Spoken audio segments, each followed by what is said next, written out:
தேவமாதாவின் வணக்க மாதம் 17ஆம் நாள். திரு குடும்பமாகிய இயேசுநாதர், தேவமாதா சூசையப்பர் இந்த உலகத்தில் சஞ்சரித்ததின் பேரில் திரு குடும்பத்தின் தரித்திரத்தின் நேசம். திரு குடும்பமாகிய இயேசுநாதரும் தேவமாதாவும் சூசையப்பரும் உலக சம்பத்துக்களை விரும்பாமல் சர்வேஸ்வரனை மாத்திரமே விரும்பி தரித்திரத்தையும் தரித்திரத்துக்கடுத்த இக்கட்டுகளையும் துயரங்களையும் அனுபவித்தார்கள் என்பதற்கு சந்தேகமே இல்லை. ஆகிலும் உலக செல்வங்களை பயன்படுத்தாமல் ஞான நன்மைகளை மட்டும் தேடி சகல புண்ணியங்களையும் செய்து கொண்டு வந்ததினால் மற்ற குடும்பங்களை விட அத்திரு குடும்பமானது பேரின்ப பாக்கியமுள்ளதுமாய் சர்வேஸ்வரனுக்கு உகந்ததுமாய் சமணசுக்களால் வணங்கப்படுவதற்கு பாத்திரமானதுமாய் இருந்தது. ஆதலால் இந்த உலகில் சர்வேஸ்வரனுடைய வரப்பிரசாதமும் புண்ணியமும் உலக நன்மைகளினால் மெய்யான பாக்கியம் வர மாட்டாது என்பதை அறிய கடவீர்களாக. உலக மகிமையின் வெறுப்பு. பிறந்த நாள் முதற்கொண்டு இயேசுநாதர் அற்புதங்களை செய்யும் வல்லமை உள்ளவராய் இருந்தபோதிலும் அற்புதங்களை செய்ய தாம் குறித்த காலம் இன்னும் வராததினால் நமக்கு தாழ்ச்சி என்னும் புண்ணியத்தை காண்பிப்பதற்காக தமது வல்லமையை மறைத்து கொண்டு உலக கீர்த்தியை வெறுத்து வெளி செல்லாமல் மனிதர்களுக்கு அறியாதவர் போல் இருந்தார். திவ்ய இயேசு தமது திருமாதாவுடனும் வளர்ப்பு தந்தையாகிய சூசையப்பருடனும் தங்கியிருந்த 30 வயது வரையிலும் அவர்கள் சொற்கேட்டு அவர்களுக்கு உதவியாக அவர்களோடு கூட வேலை செய்து அவர்கள் வருத்தப்படும் சமயத்தில் அவர்களுக்கு ஆறுதல் சொல்லி பணிவான குணமுள்ள மகன் தன்னை பெற்ற தாய் தந்தையருக்கு கீழ்ப்படிவது போல இருவருக்கும் கீழ்ப்படிந்து நடந்தார்.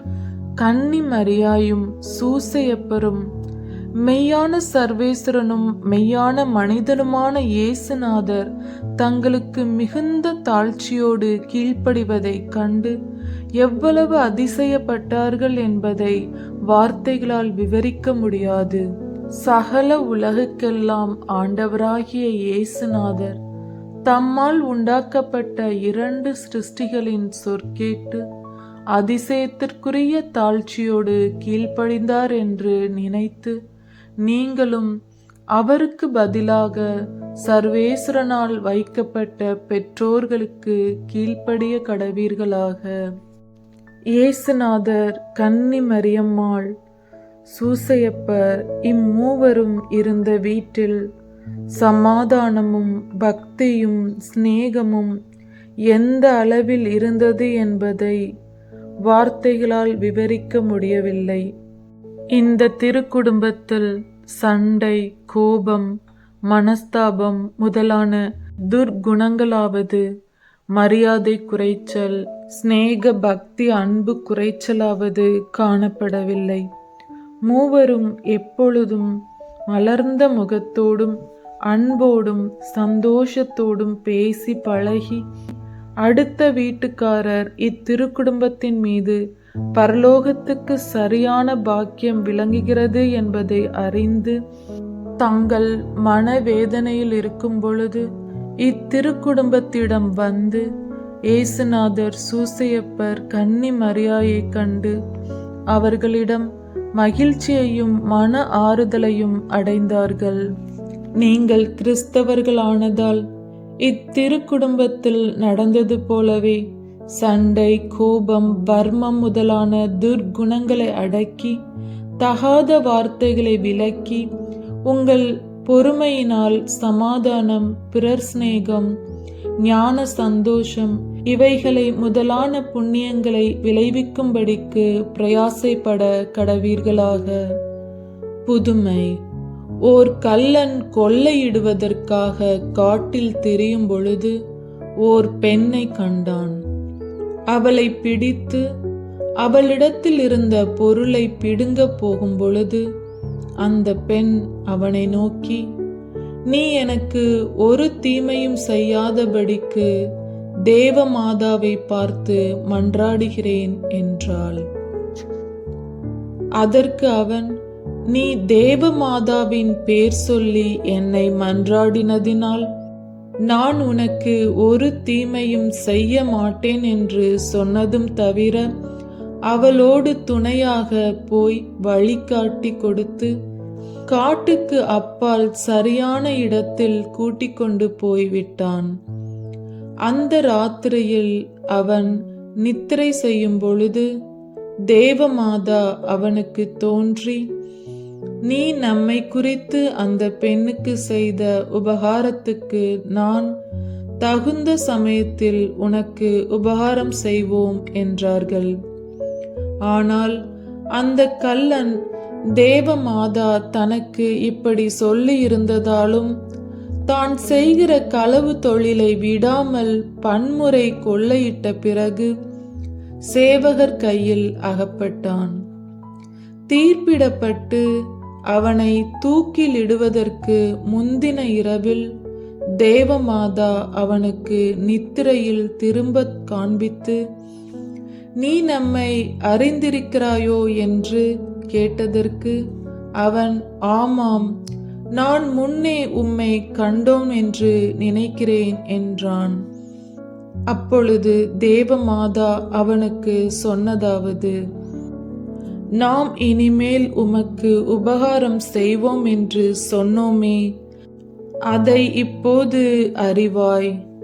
நாளைக்கு நீ மரிப்பாயானால் நீ செய்த பாவத்தின் பேரில் நாம் உமக்கு அடைந்து கொடுக்க போகிற உத்தம மனஸ்தாப மிகுதியினால் நீ மரித்தவுடன் மோட்சமடைவாய் என்றார்கள் அன்னை. அந்த கள்ளன் விழித்து தான் செய்த பாவத்தை நினைத்து வெகுவாய் அழுத பிறகு ஒரு குருவானவரிடத்தில் தேவமாதா தனக்கு காண்பித்த காட்சியை சொல்லி அதை வெளிப்படுத்தும்படிக்கு கேட்டதுமன்றி பாவ சங்கீர்த்தனம் பண்ணினான்.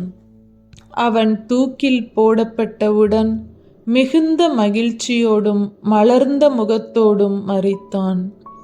இதை கண்ட அனைவரும் அவன் மோட்சத்தை அடைந்தான் என்பதில் சந்தேகமில்லை என்று அறிந்து கொண்டார்கள். ஜெபம். என் இரட்சகருடைய தாயாரே, உமது திருக்குமாரனாகிய இயேசுநாதரை பார்க்கும் பொழுதெல்லாம் நீர் அடைந்த சந்தோஷத்தை குறித்து நான் இந்த உலகில் நல்ல ஒழுக்கத்துடன் நடக்கும்படிக்கு எனக்கு உதவி செய்தருளும்.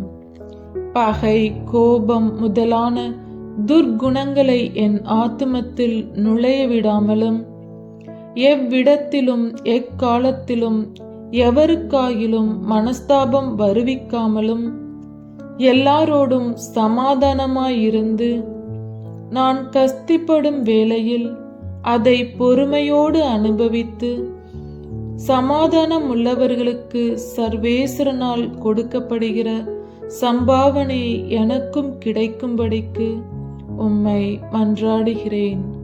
ஆமேன்.